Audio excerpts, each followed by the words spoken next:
दर्शकों, आपका हार्दिक स्वागत है आपका अपना चैनल एस्ट्रो एस बघेल में। दर्शकों, अगर आप चैनल पर पहली बार आए हो तो चैनल को सब्सक्राइब करना, वीडियो को लाइक करना बिल्कुल ना भूलें। और आज का जो विषय है वो है कलेश नंबर 5, यानी कलेश नंबर 5, शत्रु बाधा को भैया कैसे दूर किया जाए। ये एक बहुत बड़ी चुनौती है लाइफ के अंदर कि व्यक्ति को मालूम नहीं है कि उसके शत्रु कहां से बनते हैं, कैसे क्या होते हैं। तो आज एक कुंडली पे माध्यम से मैं विश्लेषण करके एक अनोखा विषय आपके सामने प्रस्तुत करने जा रहा हूं। और ये कलेश की सीरीज चल रही थी कि लाइफ के अंदर बहुत सारे कलेश चलते हैं, तो इसमें जो लास्ट कलेश है कि शत्रु बाधा, शत्रु कहां से पैदा हो जाते हैं। हमने अच्छा किया, हमने जो कुछ भी किया वो सब सामने है, लेकिन शत्रु कैसे पैदा हो जाते हैं। तो सबसे पहले बात करते हैं कि कुंडली के अंदर जो ये भाव होता है ये लगन का होता है। ये जो हमारा प्रथम भाव होता है लगन का होता है। यहाँ पर कोई भी संख्या हो सकती है, 1 से लेके 12 के बीच की संख्या हो सकती है, यानी कि मेष से लेके और आपकी मीन लगन तक की कोई भी कुंडली हो सकती है। लगन के अंदर बात करते हैं सबसे पहले कि दूसरा भाव, जो ये दूसरा भाव है यहाँ की बात करते हैं। ये दूसरे भाव से जो है ये दूसरा भाव गिना जाता है। दूसरे भाव से क्या होता है कि देखा क्या जाता है, हमारी वाणी, हमारी बहुत सारी चीजें, लेकिन दूसरे भाव से कौन सी शत्रुता बनती है। दूसरे भाव की अगर महादशा स्टार्ट हो गई है तो पारिवारिक संपत्ति को लेकर कलह हो सकता है। किसको लेकर कलह हो सकता है? पारिवारिक संपत्ति को लेकर कलह हो सकता है। पूर्वजों के द्वारा, यानी कि कुटुंब का भी भाव देने जाता है। पूर्वजों के द्वारा जो गुप्त संपत्ति होती है उसको लेके भी कलह पैदा हो जाता है। बहुत बड़े कोर्ट केस चले जाते हैं। राजा महाराजाओं के देखे गए हैं कि भाई संपत्ति को लेके बहन ने भाई के खिलाफ, भाई ने बहन के खिलाफ, आपने बहुत जगह सुना होगा, इतिहास में भी जाना होगा। तीसरे नंबर पे क्या है कि जो धन और जमीनें होती हैं, जैसे मान ली सपोज दैट माँ बाप हैं जिसमें मतलब माँ खत्म हो गई, फादर रह गए, तो फादर किसी के संग में हो गए, अंतिम में क्या वो भी जब प्राण छोड़ जाते हैं तो क्या होता है कि उनकी जो संपत्ति होती है उसको लेके जमीनी में विवाद होता है। और यहाँ पे विवाद का एक कारण और बनता है आपकी वाणी, यानी कि आप जो है वाणी में कुछ ऐसा बोल देते हो जो सामने वाले को चुभ जाता है, फिर वो आप शत्रुता व्यवहार करके शत्रुता पूरी कट्टर तरीके से निभाता है। ठीक है, इसके संग संग क्या है कि एक और यहाँ पर देखा गया नशा। भाई यहाँ पे कोई भी चीज है वो आपके गले के माध्यम से पंचम घर में आएगी, यानी पेट में आएगी। तो यहाँ पर क्या ये गला है तो ये नशे का भी एक, जो नशे में भाई क्या हुआ, आपने सूखा नशा यानी कि ड्रग्स का नशा करा, आपने अल्कोहलिक नशा करा, नशे की हालत में आपने जो है अपनी शत्रुता बना लिया, व्यवहार कर लिया।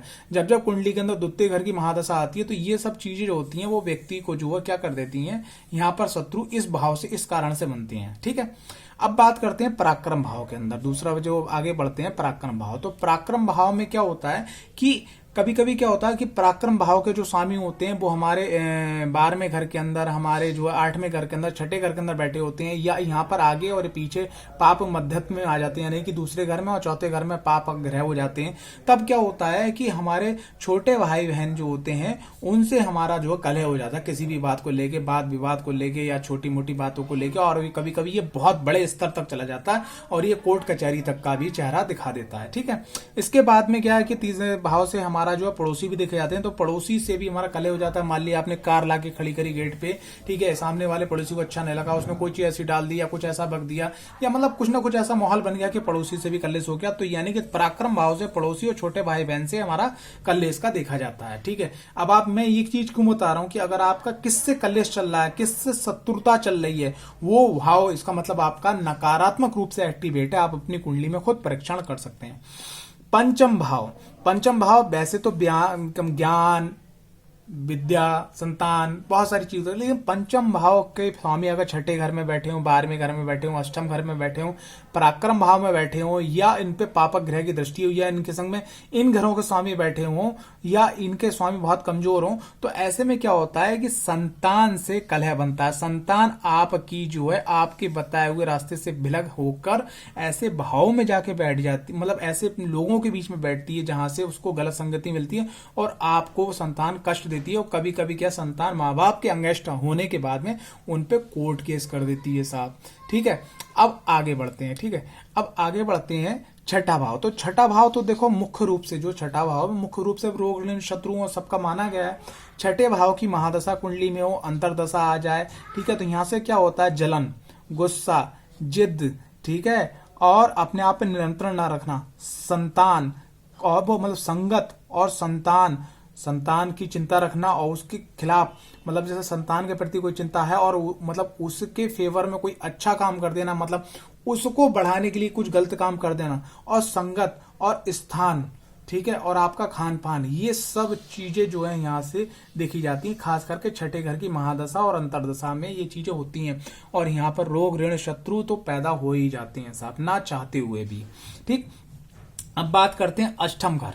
अष्टम घर जो होता है वो हमारा गुप्त घर होता है, ठीक है। तो अष्टम घर में क्या होते हैं, हमारे गुप्त शत्रु हो जाते हैं। तो गुप्त शत्रु कैसे होते हैं साहब, जैसे कोई व्यक्ति है इलेक्शन लड़ रहा है, उसका अगर अष्टम घर एक्टिवेट है तो उसी का पार्टी का व्यक्ति जो है उसके खिलाफ जाके मोहर नहीं लगाए, मतलब उसके खिलाफ मोहर लगाएगा और लोगों से लगाने के लिए मोहर रोकेगा। यानी कि आज की डेट में ईवीएम मशीन है तो ईवीएम मशीन का बटन दबाने से रोकेगा और उसके खिलाफ षड्यंत्र करेगा। यानी कि आपकी उन्नति में आपके आंतरिक शत्रु जो होते हैं, गुप्त शत्रु, जो गुप्त बाधाएं होती हैं, वो 8वें घर से देखी जाती हैं। यहां से व्यक्ति ही, अगर आपका 8वां घर एक्टिवेट है और किसी ने आप पे नकारात्मक तंत्र किया है, बहुत जल्दी प्रभावी होगा।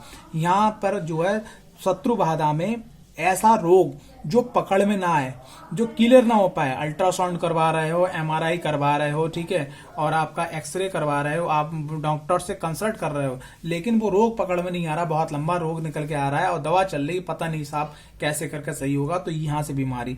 और यहाँ पर जो है पारिवारिक विवाद भी हो जाता है। मान लीजिए दूसरे घर का स्वामी अष्टम घर में बैठ जाए और अष्टम घर का स्वामी जो है कोई ऐसे भाव में बैठा हो, जैसे मान लिया कि वो उसका बलि भाव हो, या अष्टम घर के स्वामी दूसरे घर के अंदर आके बैठ जाए, तो ऐसे में क्या होता है, पारिवारिक विवाद पैदा हो जाता है और वो विवाद कोर्ट कचहरी, लड़ाई झगड़े, मार कोर्ट और यहां तक मर्डर की स्थिति तक, यानी कि जानलेवा स्थिति तक चला जाता है।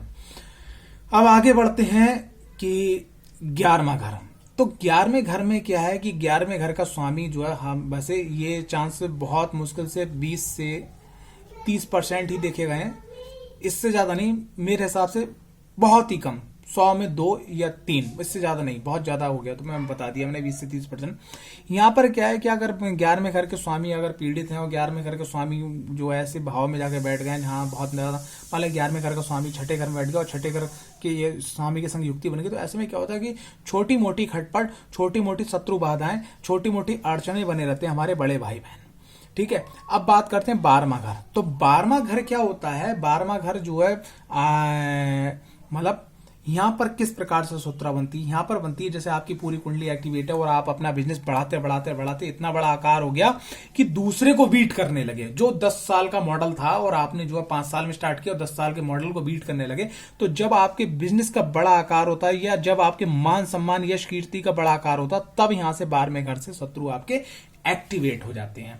तो ये था भैया दद्दा जो कुंडली के अंदर जो ये कलेश नंबर 5, वो क्या था, शत्रु बाधा। तो कुंडली के अंदर शत्रु कहां से देखे जाते हैं, तो अगर आपकी यहां से महादशा चल रही है तो भैया एक बार कुंडली को एनालिसिस जरूर करवाइएगा।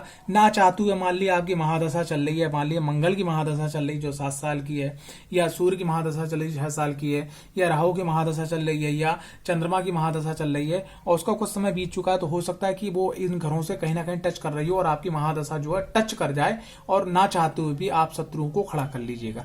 यानी कि कहते हैं कि अगर आप बरसात में निकलना है तो अगर आप छाता यानी अम्ब्रेला पहले लेके जाएंगे या आप रेनकोट लेके पहले जाएंगे तो बरसात में जरूर जाएंगे, छींटे जरूर पड़ेंगी लेकिन भीगने की संभावना कम हो जाएगी। ठीक है, तो परेशानी से पहले उसका इंतजाम अगर कर लेते हैं तो वो परेशानी कम हो जाती है। तो आशा करता हूं ये एपिसोड, ये वीडियो आपको पसंद आई होगी। वीडियो पसंद आई तो वीडियो को लाइक, चैनल को सब्सक्राइब करना बिल्कुल ना भूलें और जो लोग इन तकलीफों से गुजर रहे हैं उनको जरूर वीडियो शेयर कीजिएगा। जय माता दी, जय मां पंच परमेश्वरी, माता भगवती का आशीर्वाद आप लोगों पे सदा बना रहे।